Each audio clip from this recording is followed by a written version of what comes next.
কৃষ্ণ কৃষ্ণ শুধু শ্রী কৃষ্ণ। ভগবানের মন্দিরে সবাই জানতো আসতে মায়েরা 4টে আপেল 4টে কলা নিয়ে যান, ভগবান খাই। উত্তর দিতে হবে, কিন্তু কোনো ভয়ের ব্যাপার নাই, জোরসে বলবেন, প্রেম সে বলবেন, কারো দিকে তাকিয়ে বলবেন না, নিজের মত নিজে বলবেন, কারো দিকে তাকিয়ে বলবেন না ও বলছে কিনা। ভগবানের মন্দিরে আপেল কলা নিয়ে যান মায়েরা, ভগবান খাই, ধীরে ভগবান খাই। অনেকে দেখছে হ্যাঁও বলবো না, নাও বলবো না, চুপ থাকাটাই বুদ্ধিমানের কাজ। না না, জেনে নিন ভগবান খায় না। তাহলে প্রশ্ন করবেন, আপেল কলা লেবু ভগবানের মন্দিরে নিয়ে যাবেন না? নিয়ে যাবেন। ভগবান খায় না, ভগবান দেখে। তুমি যে 4টে আপেল 4টে কলা নিয়ে গেলে তা কতখানি প্রেম ভক্তি ভরে নিয়ে গেলেন ওটাই দেখে। আসলে আপনারা যা কীর্তন শুনছেন, ভগবান বললেন কটা আপেল কটা লেবু দিলে ওটার দিকে তাকাবে না, মন মানা ভাবা, তুমি তোমার মনটা ভগবানকে দিয়েছ কিনা। এ সংসারের জন্য যদি মন কাউকে দেন, সে আপনার সঙ্গে বেঈমানি করতে পারে, কিন্তু ভগবানকে যদি একবার মনটা দিতে পারেন বাবা, ভগবান আপনার কাছে চিরকাল ঋণী হয়ে থেকে যায়। এই জন্য হরিবাসরে এসে আপনাদের কাছে নিবেদন রইল, কীর্তন চলাকালীন এ মন শুধু ভগবানকে দিন, অন্য কোথাও নয়। স্বয়ং মহাপ্রভু নবদ্বীপের পথে এলেন, অদ্বৈত প্রভু গঙ্গা জলে তুলসী পত্র দিয়ে মহাপ্রভুকে আহ্বান করেছিলেন, এসো গৌর হরি, তুমি এসো গৌর হরি,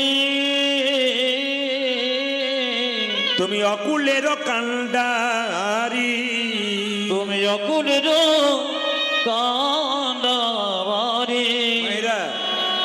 ডাক যদি সঠিক হয় ভগবান আসে। আমরা ডাকার মতো ডাকতে পারি না বলে ভগবান আসতে পারে না। যেমন রামকৃষ্ণ পরমহংসদেবকে বিবেকানন্দ বলেছিল, ঠাকুর তুমি যে মা মা করো, মা খাই? ঠাকুর বলেছিল হ্যাঁ রে খাই। বলে কই আমার কাছে খাই না, তোমার কাছে খাই কেন? ঠাকুর বলল ডাকার মধ্যে আকুলতা ব্যাকুলতা থাকবে, ভগবান খাবে। বলছে আমি তো বুঝতে পারলাম না আকুলতা ব্যাকুলতা কাকে বলে। রামকৃষ্ণদেব বিবেকানন্দকে নিয়ে গিয়ে গঙ্গার ঘাটে ডুবিয়ে দিল, ঘাড়ে বসে দিয়েছে। যেই না বসে দিয়েছে, কিছুক্ষণ পর যখন উঠলো তখন বলছে ঠাকুর তোমার কাণ্ড কেমন? বলে কেন? তুমি যে আমার ঘাড়ে চেপে বসলে, আমার তো দম বন্ধ হয়ে যাচ্ছিল, ভেতরটা আকুপাকু করছিল, এই বুঝি প্রাণটা বেরিয়ে যাবে। ওরে ভগবানকে ডাকবার সময় তোর মন যদি এরকম আকুপাকু করে, ভগবান কি না এসে থাকতে পারে? ডাকার মতো ডাক থাকলে ভগবান আসে মা। হরে কৃষ্ণ। ঠিক আছে, জয় নেতা। আজকে কীর্তনের প্রারম্ভে লীলা শুরু করবার আগে কয়েকটা দামি কথা আপনাদের বলে যাই। প্রত্যেকটি কথা কিন্তু মহাভারতের কথা। পঞ্চপাণ্ডব বসে আছে, কৃষ্ণ এলেন। আস্তে, পঞ্চপাণ্ডব বসে আছে, কৃষ্ণ এলেন। যেই না কৃষ্ণ এলেন, কি ব্যাপার আপনাদের মুখগুলো শুকনো কেন? আপনাদের মুখগুলো শুকনো কেন? সামনে বসে আছেন, মুখগুলো শুকিয়ে গেছে। এই নৌকা ডুবি হয়েছে নাকি? না না, আপনাদের বলি নাই, কৃষ্ণ বলছে পঞ্চপাণ্ডবকে। বলছে তোমরা যে বসে আছো তো তোমাদের মুখগুলো শুকিয়ে গেছে কেন? সঙ্গে সঙ্গে যুধিষ্ঠির মহারাজ বলল, কৃষ্ণ আমার মনে একটা প্রশ্ন জেগেছে, উত্তর দিতে হবে। বলে কি? কলিযুগের মানুষ কেমন হবে? ইতিমধ্যে দু একজন কিন্তু চোখ মুজেছে। এই কীর্তন চলাকালীন কিন্তু আমাদের চোখ খুব খারাপ। কেন বলুন তো? এ তো সামান্য কয়েকটা মানুষ, 8,000 10,000 মানুষের মাঝে কীর্তন করতে হয়। এই দুটো চোখ অত মানুষকে দেখতে পাই। সুতরাং ছোট আসর আমি তো সবাইকে দেখতে পাবো। 2-4 জন ভাবছে, ভেবেছিলাম ঘর থেকে এসে একটু ঘুমাবো, তারও জো নেই, কিন্তু ফাঁক নেই। আপনাদের ঘুমালে চলবে না, আজকে রাত্রিটা গোবিন্দকে দিতে হবে। প্রতিটা রাত্রি তো আপনি নিজেকে দিচ্ছেন নিজের জন্যে, একটু মাথায় রাখবেন। যুধিষ্ঠির মহারাজ প্রশ্ন করলো কলিযুগের মানুষ কেমন হবে? সঙ্গে সঙ্গে ভীম বলল আমার একটা প্রশ্ন ছিল। বলে কি? কলিযুগের সাধু কেমন হবে? কলিযুগে যারা সাধু হবে তারা কেমন হবে? সঙ্গে সঙ্গে অর্জুন বলল আমার একটা প্রশ্ন আছে কৃষ্ণ। বলে কি? যে কলিযুগের মা বাবা কেমন হবে? কলিযুগের মা বাবা কেমন হবে? আর অর্জুন বলে উঠলো আমার একটা প্রশ্ন আছে, কলিযুগের মা বাবা কেমন হবে? নকুল বলল আমার একটা প্রশ্ন আছে, কলিযুগের ধর্ম কেমন হবে? আর সহদেব বলল আমার আরেকটা প্রশ্ন, এইটাই শেষ প্রশ্ন, যে কলিযুগের মানুষ তো প্রচুর পাপ করছে, তা কি এমন কর্ম করবে যার জন্য পাপ থেকে মুক্তি পাবে? প্রশ্নগুলো শুনবেন, নইলে কিন্তু নিতাই গৌর হরিবল হয়ে যাবে। আমি কিন্তু একটা একটা করে জিজ্ঞেস করব। যুধিষ্ঠির মহারাজ কি প্রশ্ন করেছিল? মা, কলিযুগের মানুষ কেমন হবে? ভীম কি প্রশ্ন করেছিল? জানি তাই। ভীম কি প্রশ্ন করেছিল? কলিযুগের সাধু কেমন হবে? অর্জুন প্রশ্ন করেছিল কি, যে কলিযুগে বাবা মা কেমন হবে? আর নকুল প্রশ্ন করেছিল কলিযুগের ধর্ম কেমন হবে? আর সহদেব প্রশ্ন করেছিল যে কলিযুগে মানুষ পাপ করবে, কি এমন কর্ম করবে যার থেকে পাপ থেকে মুক্তি পাবে? সঙ্গে সঙ্গে কৃষ্ণ বলল, আচ্ছা আপনাদের বলি, আজকে তিলক ফোঁটা দেবেন না? হরে কৃষ্ণ, বসুন। তিলক ফোঁটা দেবেন না, একেই তো মানুষের মন চঞ্চল। তারপর যখন দেবেন তখন দেখবেন আরো অন্যদিকে তাকাচ্ছি। হরে কৃষ্ণ, এইদিকে তাকাবেন। সঙ্গে সঙ্গে কৃষ্ণ বলল, আজ আর উত্তর দেবো না, কাল সকালে দেবো। তোমরা আজকে 5 জন 5 ভাই 5 পথে যাও, যা দেখতে পাবে কালকে সকালে এসে আমাকে বলবে, তোমাদের প্রশ্নের উত্তর দিয়ে দেবো। যুধিষ্ঠির মহারাজ সঙ্গে সঙ্গে ভাইদেরকে বললো, এক কাজ করো, আমরা 5 জন 5 পথে যাই। কেশব মাধব গাইতে গাইতে যাচ্ছে, 5 জন 5 পথে যাই, হ্যাঁ, দেখি কোথায় কি দেখতে পাই। যুধিষ্ঠির মহারাজ যে পথ দিয়ে গেল, চমকে গেল একটা জিনিস দেখে। একটা হাতি দেখলো, মনে মনে ভাবলো, এমন হাতি আমি বাপের কালে দেখি নাই। মায়েরা হাতি দেখেছেন তো? যুধিষ্ঠির মহারাজ হাতি দেখলো, তার 4টে পা আছে, 2টো কান আছে, 2টো চোখ আছে, কিন্তু মুখ হয়েছে 2টো, মানে সুর 2টো, হাতির মুখ 2টো। তা মনে মনে ভাবলো, অনেক হাতি দেখেছি, এমন হাতি দেখি নাই যার 2টো সুর। কৃষ্ণকে জিজ্ঞেস করব, এটা কেন দেখলাম? সঙ্গে সঙ্গে ভীম যাচ্ছে অন্য পথে, ও আবার চমকে গেল। একটা নদীতে দেখতে পেল একটা পচা মরা জন্তু ভেসে ভেসে আসছে, একটা পাখি ওই জন্তুটাকে ঠুকরে ঠুকরে খাচ্ছে। তা তো আশ্চর্যের কিছু নাই, কিন্তু পাখির ডানাতে কৃষ্ণ নাম লেখা আছে। তাহলে যে পাখির ডানাতে কৃষ্ণ নাম লেখা আছে, সে কেন মরা জন্তু ঠুকরে ঠুকরে খাচ্ছে? আচ্ছা বলুন তো বাবা, যারা কৃষ্ণ ভক্ত হয় তারা কখনো অখাদ্য কুখাদ্য খায়? যারা কৃষ্ণ ভক্ত হয় তারা সুখাদ্য খায়, ভালো খাবার খায়। কিন্তু দেখতে পেল পাখিটার গায়ে কৃষ্ণ নাম লেখা, কিন্তু আশ্চর্যের ব্যাপার, পাখিটা মরাটাকে ঠুকরে ঠুকরে খাচ্ছে, পচা গলা মরাকে। সঙ্গে সঙ্গে অর্জুন এক পথ দিয়ে যাচ্ছে, আবার চমকে গেল। একটা গাভী একটা বাচ্চাকে জন্ম দিল, বাছুরকে, আর বাছুরটার গাটা চাটতে চাটতে হঠাৎ বাছুরটা মরে গেল। মানে গাভী বাছুরটাকে চাটতে চাটতে চাটতে চাটতে গোটা শরীরের ছালগুলোকে বের করে দিল, রক্ত বের করে দিল, বাচ্চাটা মায়ের আদরে মরে গেল। নকুল গিয়ে দেখলো রাস্তাতে 6টা গর্ত, তার মধ্যে 4টে গর্ত ফাঁকা, 2টো গর্তে জল। চমকে গেল যে 6টা গর্ততে জল থাকা দরকার, কিন্তু দেখতে পাচ্ছে যে 4টে গর্ত ফাঁকা, 2টো গর্তে জল। কৃষ্ণকে জিজ্ঞেস করব, এটা কেন দেখলাম? এইবার সহদেব দেখতে পেল একটা বিরাট বড় পাহাড় থেকে বিরাট বড় পাথর গড়গড় গড়গড় করে নিচে পড়ছে, এত জোরে আসছে গাছ ভেঙে দেবে, বাড়ি ভেঙে দেবে। কিন্তু চমকে গেল সহদেব, কি জানেন? হঠাৎ জোরে আস্তে আস্তে একটা কচি ঘাসের ডগাতে আটকে পাথরটা আটকে রয়ে গেল। এত বড় পাথর একটা কচি ঘাসের ডগাতে আটকে গেল। সঙ্গে সঙ্গে 5 ভাই মনে মনে ভাবছে, আমরা তো 5 জন 5 রকম দেখলাম, কাল সকালে কৃষ্ণকে জিজ্ঞেস করব। 5 ভাই মিলে কৃষ্ণের কাছে এলো। মা, কৃষ্ণ জিজ্ঞেস করলো, যুধিষ্ঠির তুমি কি দেখেছিলে? আস্তে। যুধিষ্ঠির বলছে, আমি দেখলাম একটা হাতি, তার আবার 2টো মুখ দেখলাম। কেন দেখলাম? কৃষ্ণ উত্তর দিচ্ছে, ওই হাতিটা হাতি নয়, ওটা কলি।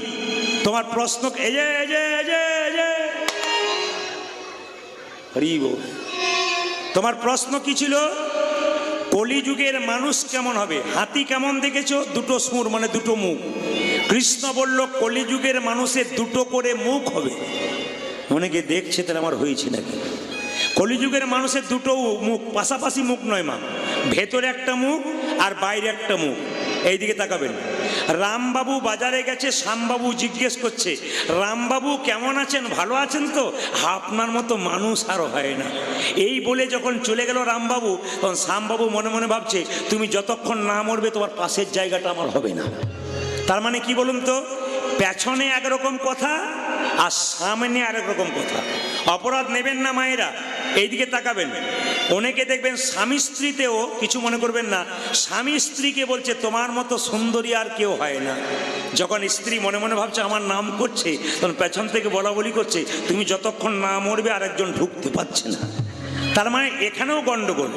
কিছু মনে করবেন না, বলছে ভগবানকে সাধনা করলে 2-4 বছর পরে জানা যেতে পারে, কিন্তু কলিযুগের মানুষকে চেনা বড় দায়। একই ছাদের নিচে স্বামী স্ত্রী শুয়ে আছে, কিন্তু কে যে কাকে কতখানি ভালোবাসে তাতেও সন্দেহ আছে। এই জন্য কলিযুগের মানুষের মুখ হবে দুটো, একটা ভেতরে একটা বাইরে, একরকম বলবে আর একরকম করবে। আপনাদের এখানে ওইরকম নাই, আমাদের ওইদিকে কথা বললাম। এবার সবাই লক্ষ্য করুন, ভীম বলল আমি কি দেখলাম? দেখলাম একটা মরা জন্তু জলে ভেসে আসছে, একটা ময়না পাখি তাকে ঠুকরে ঠুকরে খাচ্ছে, পাখিটার গায়ে হরে কৃষ্ণ নাম লেখা। প্রশ্ন করলো কৃষ্ণ তোমার প্রশ্ন কি ছিল? বলে কলিযুগের সাধু কেমন হবে। মায়েরা কিছু মনে করবেন না, এ কৃষ্ণের কথা। তিনি বললেন যে কলিযুগের সাধু কেমন হবে না, বেশিরভাগ সাধু চুরি করে হোক ডাকাতি করে হোক শেষ বয়সে নিতাই গৌর হরিবোল বলে সাধু সাজবে, কিন্তু সাধুটি সম্বন্ধে খোঁজ খবর নিয়ে দেখবে তিলক নিয়েছে, মালা নিয়েছে, কিন্তু চুরি ডাকাতি করেছে। বেশিরভাগ, সবাই নয় কিন্তু। তাহলে প্রশ্ন করলো ভীম, তাহলে কি কলিযুগের মানুষ সাধুকে ভালোবাসবে না, প্রণাম করবে না? কৃষ্ণ বলল যে কোনো সাধু যদি মায়েরা আপনাদের দরজায় আসে আপনার 3 বার প্রণাম করবেন। প্রশ্ন করবেন 3 বার কেন করব, একবার করলে হতো। প্রথম প্রণাম করবেন এই জন্যে, সাধু বাবা যে গেরুয়া বস্ত্র পরেছে ওটা কিন্তু সাধু বাবাকে নয়, গেরুয়া বস্ত্র ত্যাগের প্রতীক, ওই ত্যাগের প্রতীক গেরুয়া বস্ত্রকে একটা প্রণাম দাও। 2 নম্বর প্রণাম কেন দেবে? যার বাড়িতে কোনোদিন হরিনামের ধ্বনি হয়নি, ওই সাধুটি চুরি করে হোক ডাকাতি করে হোক, ওই যে এতদিন ধরে হরিবোল বলেছে, ওই হরিবোল ধ্বনিটাকে প্রণাম দাও। আর 3 নম্বর প্রণাম কেন দেবে? এইদিকে তাকাবেন, আমরা যারা সংসারী মানুষ একদিনের বেশি 2 দিন সংসারে বাইরে থাকতে পারি না, ওই সাধুটি চুরি করে হোক ডাকাতি করে হোক, ওই যে নিজের ঘর সংসার ত্যাগ করেছে, এই ত্যাগের জন্য তাকে একটা প্রণাম দেবে। 3টে প্রণাম দিতে হয় মায়েরা। সাধু যদি দরজাতে আসে 3 বার প্রণাম করতে হয়। কে বলল? কৃষ্ণ বলল। আচ্ছা আচ্ছা অর্জুন তোমার কি প্রশ্ন ছিল? বলে কলিযুগের মা বাবা কেমন হবে, তুমি কি দেখেছো? বলে দেখতে পেলাম একটা গাভী বাচ্চা প্রসব করলো, বাছুরটাকে চাটতে চাটতে গোটা শরীরে রক্ত বেরিয়ে গেল, আর বাছুরটার সঙ্গে সঙ্গে মরে গেল। বলছে কলিযুগের মা বাবা কেমন হবে শোনো, ছেলেকে আদর দিতে দিতে ছেলেকে নষ্ট করে দেবে। অনেক মায়েরাই আছে ছেলেকে এত দূর পর্যন্ত পড়াশোনা করাচ্ছে, আর কি বলছে জানেন, এমন পড়াশোনা করবি কলমের ডগায় লাখ লাখ টাকা রোজগার করতে হবে। মা বলছে ঈশ্বরচন্দ্রকে পড়বি, বিদ্যাসাগরের রচনা পড়বি, বিবেকানন্দের রচনা পড়বি, রবীন্দ্রনাথের রচনা পড়বি, কিন্তু মা বাবা একবারও বলছে না যে ঈশ্বরচন্দ্র বিদ্যাসাগরের আসল বিদ্যাটাকে ধরবি। সে যে মাকে কতখানি ভালোবেসেছিল ওই কথাটাকে জানবি, ওটা বলছে না। রচনা মুখস্থ করে তোকে পরীক্ষায় ফার্স্ট হতে হবে, টাকা রোজগার করতে হবে। মানে টাকা রোজগার করার মেশিন তৈরি করলো, কিন্তু বিবেক তৈরি করলো না। ওই জন্য প্রত্যেকটি মায়েরা যারা কীর্তন শুনতে এসছেন তাদের কাছে প্রদীপ পালের নিবেদন রইল কি, আপনার ছোট ছোট বাচ্চাকে ছোট থেকে প্রথমে ঘুম থেকে উঠিয়ে ব্রাশ দেবেন, ঠিক কথা, মুখ ধুয়ে দেবেন, ঠিক কথা, কিন্তু তারপর বলবেন একবার মন্দিরে প্রণাম কর, তোর দাদু ঠাকুমাকে প্রণাম কর, আমাকে তোর বাবাকে প্রণাম কর। যদি ছোট থেকে এই আচারটা শেখান তবে শিক্ষা তো হবে, তার সঙ্গে বিবেক তৈরি হবে। ওই জন্য মায়েরা এই দিকে তাকাবেন, এখনকার বাচ্চাদেরকে মা বাবা নষ্ট করে দিচ্ছে। তার প্রমাণ কি? বাচ্চাকে টিফিন বাক্সে মা খাবার দিচ্ছে আর বলছে স্কুলে যাবি, নিজে খাবি, কাউকে দিবি না। কষ্ট করে তৈরি করে দিলাম, বাক্সে ভরে দিলাম, এই দেখ নিজে খাবি, কাউকে দিবি না। ছেলে স্কুলে গেল, নিজে খেলো, কাউকে দিল না। ছেলে যখন বড় হলো, চাকরি পেলো, বিয়ে করলো, নিজে খেলো, মা বাবাকেই দিল না। নিতাই গৌর হরি বল। কেন দিল না বলুন তো? আপনারা তো শিখিয়ে দিচ্ছেন। এই জন্যে আমরা আমাদের বাচ্চাগুলোকে আদর দিয়ে দিয়ে নষ্ট করে দিচ্ছি। অর্জুনকে বলল কলিযুগের বাবা মা এইরকম হবে, জিয়ন্তে মরা। বেঁচে আছে কিন্তু বিবেক নাই, এর নাম হচ্ছে জিয়ন্তে মরা। এটা বিবেকানন্দের কথা, সবাই লক্ষ্য করুন। নকুলকে বলল নকুল তুমি কি দেখলে? কি দেখেছিল মা? 6টা গর্ত। কটা গর্ততে জল ছিল জোরে বলুন? 2টোতে। ফাঁকা কটা ছিল? 4টে। তখন সঙ্গে সঙ্গে বললো কলিযুগের ধর্ম কেমন হবে, এটা প্রশ্ন ছিল। ও মায়েরা, কলিযুগের ধর্ম এরকম এই আড়ম্বরতা থাকবে কিন্তু আসলটা কিছুই নাই। এই যে আপনাদের কলকাতায় এই এলাকাতে পুজো হয়, আপনার দুর্গা পুজো দেখতে যান না প্যান্ডেল দেখতে যান? জোরে বলুন, প্যান্ডেল। কোনটা দেখতে যান? প্যান্ডেল। এখন থিম পুজো দেখতে যান। এই থিম করতে করতে আমাদের ধর্মটাকে আমরা নিচের দিকে নামাচ্ছি। আপনারা অপরাধ নেবেন না। কয়েকদিন আগে আমি এক জায়গাতে গান করছিলাম দুর্গাপূজায়, তো চমকে গেলাম। বিরাট বড় প্যান্ডেল করেছে, সুন্দর করেছে, কিন্তু দুর্গা ঠাকুরটাকে নিচে রেখেছে। আর থিম করেছে কি না, রোড তৈরি করেছে, সিন করেছে রোডের, আর স্কুটি চালাচ্ছে শিব, আর দুর্গা তার পেছনে হাত দিয়ে বসে আছে। একজন বিধর্মী আমাকে প্রশ্ন করছে, প্রদীপ বাবু আপনি তো লোককে খুব বোঝান, আপনাদের শাস্ত্রে কোনো জায়গায় লেখা আছে যে শিব স্কুটি চালায় আর দুর্গা পেছনে হাত দিয়ে বসে? এগুলো অনেকে হাসছেন, এটা লজ্জার ব্যাপার। বিধর্মীরা আমাদের প্রশ্ন করে, আমরা উত্তর দিতে পারি না। এই যে এত নিচের দিকে আমরা ধর্মটাকে নামাচ্ছি থিম পুজো করতে গিয়ে। থিম পুজো এমন করুন যেন ভদ্রতা থাকে, এমন বাজনা বাজান, এমন মাইক বাজান, এমন বক্স বাজান যাতে কারো কোনো অসুবিধা না হয়। সবচাইতে লজ্জার ব্যাপার, আমরা অধম, আমরা পতিত হয়ে যাচ্ছি, আমরা নিচের দিকে নেমে যাচ্ছি। এই জন্য বলছে ধর্ম হবে কি, আড়ম্বরতা হবে কিন্তু ভক্তির কিচ্ছু থাকবে না। শুধু তাই নয় মায়েরা, বিয়েতেও দেখবেন এরকম আরম্ভ হয়েছে, মডেল তৈরি হয়েছে। আপনাদের হয়েছে বিয়ে কিনা জানি না, অনেকের হয়েছে, কিন্তু মালা বদল করবার সময় দেখবেন ছেলেটি যখন মেয়েটিকে মালা বদল করে আর মেয়ে যখন ছেলেকে মালা বদল করে তখন একটা সন্ধিক্ষণ, কেন বলুন তো, স্বামী স্ত্রীর দিকে একটা প্রেমের চাউনি হয়। কিন্তু যখনই মেয়েটি ছেলেটিকে মালাটা দিতে যাচ্ছে তখন পেছন থেকে একজন ক্যামেরাম্যান কি বলছে, এই দিকে তাকা, এইদিকে এইদিকে। বলুন তো শুভ দৃষ্টিটা কার উপর হয়ে গেল? আর স্বামীকে ভালোবাসবে, ওইখানটা তো মডেল হয়ে যাচ্ছে। মানে আড়ম্বরতা থাকবে কিন্তু আসল জিনিসটা থাকবে না। সহদেব বলল, আমি একটা জিনিস দেখলাম কি, একটা বিরাট বড় পাহাড় থেকে বিরাট বড় পাথর হুড়ুর করে নেমে আসছে, মনে হচ্ছে গাছ ভেঙে দেবে, বাড়ি ভেঙে দেবে। আশ্চর্যের ব্যাপার, একটা ঘাসের ডগাতে গিয়ে আটকে গেল। তোমার প্রশ্ন কি ছিল সহদেব? আমার প্রশ্ন ছিল, কলিযুগের মানুষ যে এত পাপ করবে, কি এমন কর্ম করলে পাপ থেকে মুক্তি পাবে? কৃষ্ণ বলল, এত বড় পাথরটা যেমন কচি ঘাসের ডগায় আটকে গেল, সেরকম বিরাট পাহাড় সমান যদি কেউ পাপ করে, খাইতে শুইতে কেউ যদি হরিনাম কৃষ্ণ নাম করতে পারে, তবে তার পাপ থেকে তার মুক্তি হবে। কি সুন্দর উত্তর দিলেন দেখুন। ওই কচি ঘাসটা হচ্ছে কি, হরিনাম। যে হরিনাম করতে পারবে তার মুক্তি হবে। তাই মহাপ্রভু নিজের মুখে বলেছেন, 10 5 সবে মিলে দাঁড়েতে বসিয়া কীর্তন করো সবে হাতে তালি দিয়া। সবাই মিলে হাত উঠে একবার কীর্তন করুন মহাপ্রভুর কথায়। যার হাত আছে তিনি তুলবেন, যার নাই তার তোলার দরকার নেই, একসঙ্গে তুলবেন। হরি হরয়ে নম কৃষ্ণ, একসঙ্গে যাদবায় নম তালি, হরয়ে নম কৃষ্ণ, হরে নম কৃষ্ণ যাদবায় নমঃ। হরয়ে নম কৃষ্ণ যাদবায় নম, হরি হরয়ে নম কৃষ্ণ যাদবায় নম, যাদবায় মাধবায় কেশবায় নম, যাদবায় মাধবায় কেশবায় ও নম, যাদবায় মাধবায় কেশবায় নম। পেছনে হাই যাদবায় মাধবায় কেশবায় নমঃ। যারা চালাক ভক্ত পেছনে দাঁড়িয়ে আছে, আমাকে তো দেখতে পাচ্ছে পেছন দিক থেকে, কিন্তু কাজ করে নিচ্ছে দেখুন। যারা প্রকৃত ভক্ত তারা দিব্যি তালি দিয়ে দিচ্ছে, 2 4 জন দেখছে কিন্তু অনেকে তালি দিয়ে দিচ্ছে। সবাই হাত তুলে, আমি দেখি আর না দেখি ভগবান দেখছি। হরি হরয়ে নম কৃষ্ণ যাদবায় নম, হরি হরে নম কৃষ্ণ যাদবায় নমঃ। হরয়ে নম কৃষ্ণ যাদবায় নম, হরি হরয়ে নম কৃষ্ণ যাদবায় নম, যাদবায় মাধবায় কেশবায় নম। তালি যাদবায় মাধবায় কেশবায় নম, যাদবায় মাধবায় কেশবায় নম। হাই যাদবায় মাধবায় কেশবায় নমঃ। গোপাল গোবিন্দ রাম শ্রী মধুসূদন, গোপাল গোবিন্দ রাম শ্রী মধুসূদন, গোপাল গোবিন্দ রাম শ্রী মধুসূদন, গোপাল গোবিন্দ রাম শ্রী মধুসূদন, গিরিধারী গোপীনাথী মদন মোহন, গিরিধারী গোপীনাথ মদন মোহন। ও যে গিরিধারী গোপীনাথী মদন মোহন। গিরিধারী গোপীনাথ মদন মোহন। আপনাদের আসরে সব কিছু ভালো লাগলো, একটা জিনিস খারাপ লাগলো, বলবো না বাদ দিয়ে দেবো?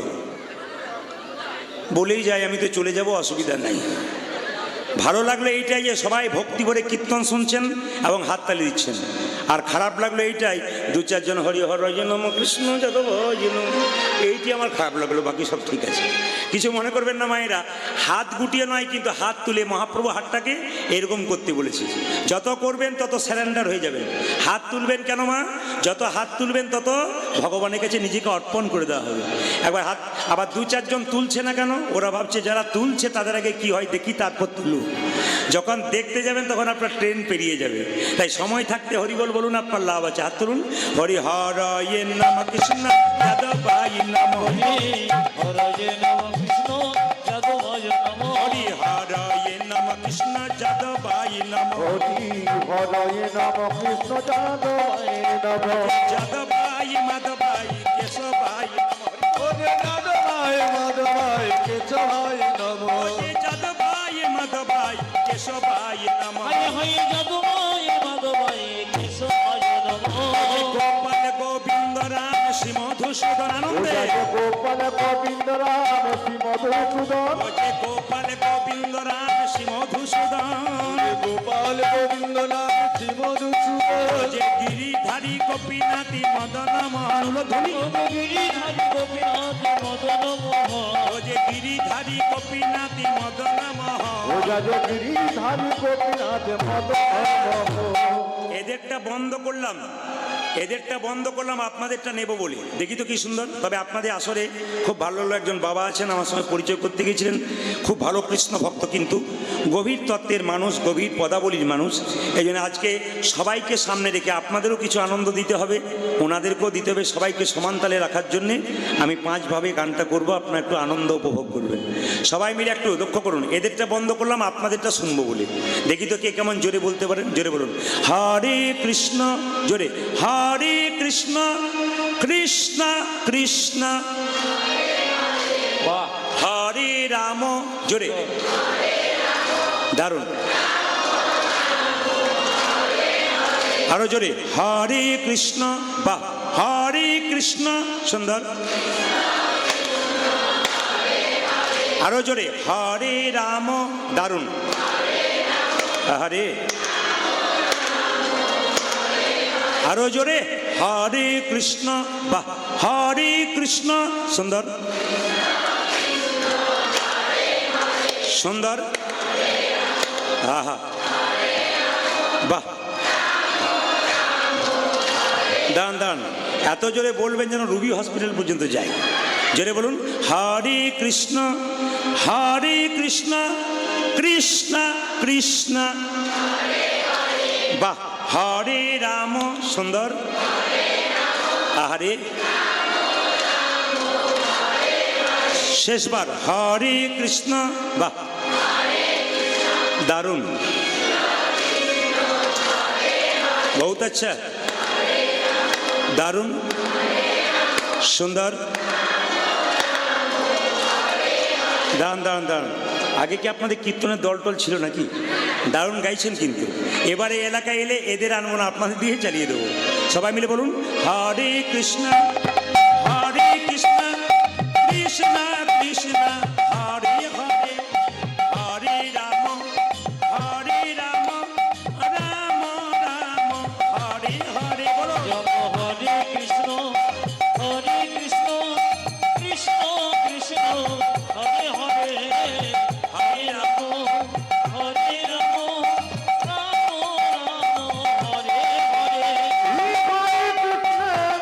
হরে কৃষ্ণ কৃষ্ণ কৃষ্ণ হরে হরে, হরে নম রাম রাম হরে হরে। হরে কৃষ্ণ কৃষ্ণ কৃষ্ণ হরে হরে, হরে রাম রাম রাম হরে হরে, হরে কৃষ্ণ কৃষ্ণ কৃষ্ণ হরে হরে, হরে রাম রাম রাম হরে হরে। নয়নানন্দেতে ভনে, ভনে সেই তো সকলই জানে, সকলে জানে, সর্বসিদ্ধি পরতলে করতলে সবাই গাইতে গাইতে আসছে কৃষ্ণের কাছে উত্তর জানার জন্য। কেশব মাধব গিরিধারী লাল উলধ্বনি। কেশব মাধব গিরিধারী লাল। কেশব মাধব গিরিধারী লাল। কেশব মাধব গিরিধারী লাল। গিরিধারী লাল জয় জয় মদন গোপাল। গিরিধারী লাল জয় জয় মদন গোপাল। গিরিধারী লাল জয় জয় মদন গোপাল। গিরিধারী লাল জয় জয় মদন গোপাল। কেশব মাধব গিরিধারী লাল ধ্বনি। কেশব মাধব গিরিধারী লাল। কেশব মাধব গিরিধারী লাল। কেশব